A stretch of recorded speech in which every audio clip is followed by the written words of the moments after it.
जिनंद अर्चा का वो आनंद है।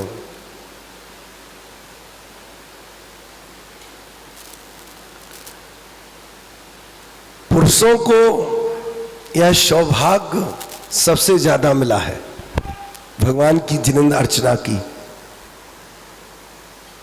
वह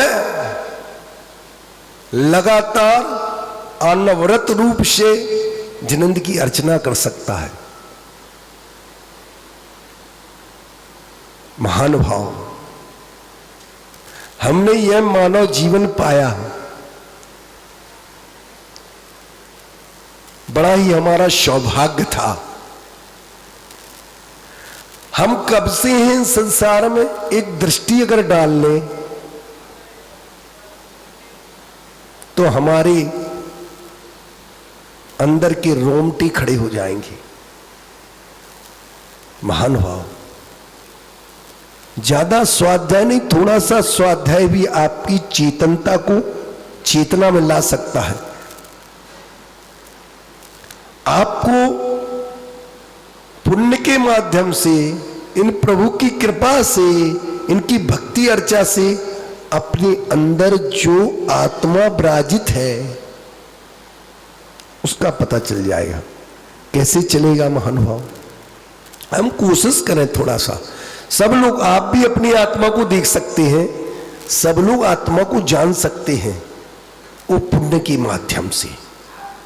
और उस पुण्य को कैसे करना है, वो पुण्य के लिए हमारे अंदर ललक होनी चाहिए।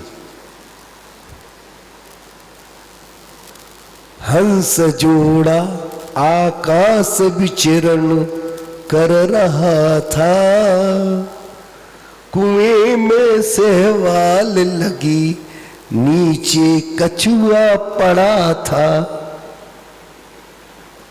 उनके मुख से एक मोती गिरा, सहवाल फटी, चमका कुछ, कछुआ ऊपर को बढ़ा। पहुंचते पहुंचते सहवाल पुनः पट गई, कछुआ बड़ा अचरज में था। वह कछुआ बड़ा अचरज में था कि अभी कोई चीज चमकी थी, वो कहां गई। महानुभाव, जिनवाणी मां कहती है, हमारे संत रूप और जिनवाणी मां विचरण कर रही है, उनके मुख से जो वचन रूपी अमृत मोती गिरा है वो हमारे शरीर रूपी शैवाल लगी हुई मिथ्यात की, उसके नीचे हमारा आत्मा दबा है। वो आत्मा अंदर को दबा है और उनके मोती वचन रूपी जैसा अमृत, वह मोती गिरता है, शैवाल फटती है। तो कुछ तो लोग आलसी होते हैं जो बैठे रहते हैं, होगा कुछ चमक, क्या देखना है। लेकिन कुछ लोग जागृत होते हैं, स्वाध्यायी होते हैं, भव्य होते हैं। वो भव्य लोग क्या करते, क्या चमक थी, वो उठ के ऊपर देखते हैं और फिर वो मिथ्या थी, क्योंकि अनादिकाल से हम मिथ्यात्व में रहे। महानुभाव, कोई इस पृथ्वी का व्यक्ति पाप को नहीं छोड़ सकता है, बिना पाप किए पुण्य भी नहीं होने का।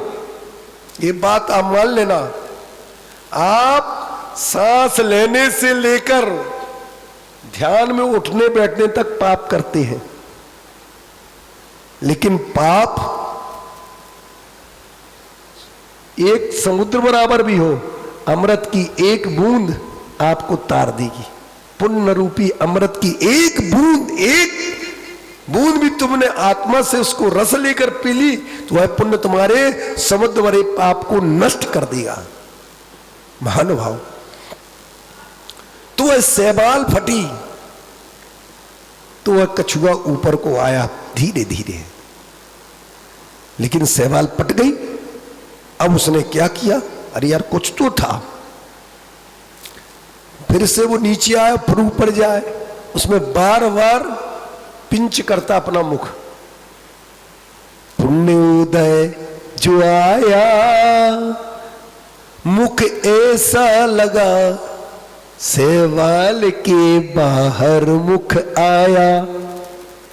और जैसे शैवाल के पास मुखाया तो एकदम पूरा प्रकाश दिखा। अरे ये रोशनी कहां से है? हम तो अनादिकाल से इसी जब से जन्म हुए शैवाल के नीचे हमने तो ऐसा उजाला देखा ही नहीं।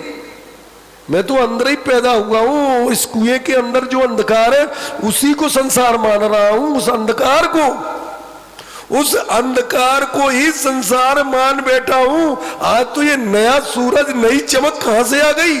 उछल पड़ता है, ओहो, फिर तो ऐसी ऐसी ही चला, सारी शैवाल फट जाती है, सारा मिथ्यात्व और देखता है। ओहो, वही आत्मा का दर्शन है, उसे आत्मा का दर्शन कहते हैं।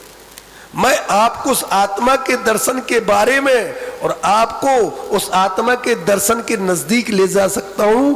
आप भर तैयार हो जाओ, आप मन से तैयार हो, वचन से तैयार हो, काय से हो, तो यह ब्रह्मचारी इंद्र कुमार इन जिन चरणों की साक्षी पूर्वक कहता है तुम्हें आत्मा का दर्शन करा देगा। कोई बड़ी बात नहीं है। लोग कहते हैं चौथे गुण स्थान में आत्मा का दर्शन नहीं होता है, और मैं कहता हूं बिना आत्मा का अनुभव दर्शन हुए बिना सम्यक दर्शन हो ही नहीं सकता। चाहे वो ज्ञानी पंडित विद्वान सब जान लेना, ये मैं दावे के साथ कहता हूं और जिन रूपी समूह शरण की कही बात कहता हूं कि बिना आत्मा का अनुभव हुए सम्यक दर्शन हो ही नहीं सकता है। हां, ये बात अलग है कि उस सम्यक दर्शन के फल की प्राप्ति हमें ना हो। सम्यक दर्शन का फल क्या है? सम्यक दर्शन का फल मोक्ष है।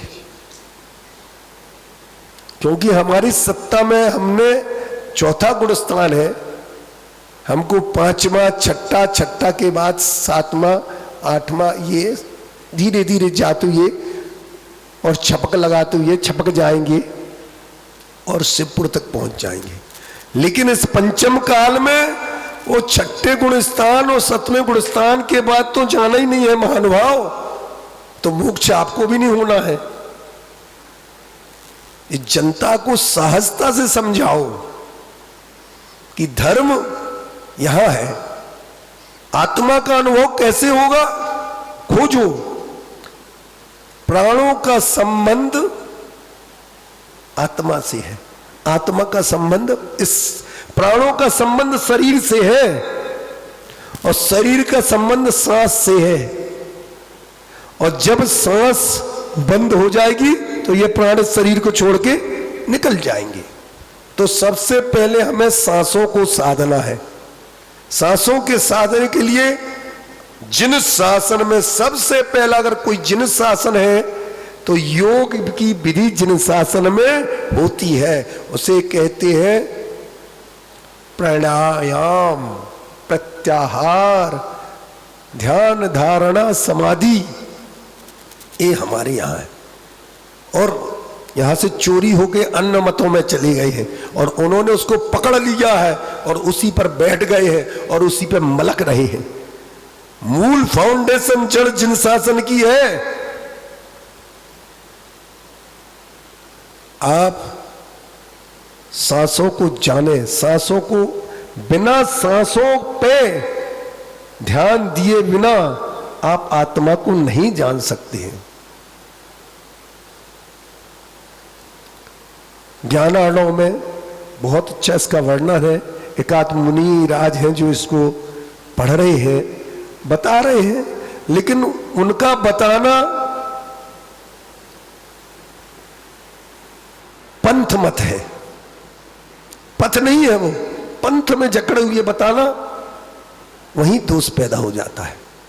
मेरा सभी महानुभाव मुनिनाथों से, आचार्यों से यह अनुरोध है कि आप पंथ में मत फंसे, पथ को प्रदर्शित करें। पंथ तो पतित बनाता है, पंथ पतित बनाता है और पथ पावन बना देता है। ऐसा आपको अनुभव करना चाहिए। तो सांसों का ध्यान करना शुरू करें। आप कितने भी चिंतित हो, दुखी हो, क्रोधित हो, काम क्रोध लोभ मोह में डूबे हो,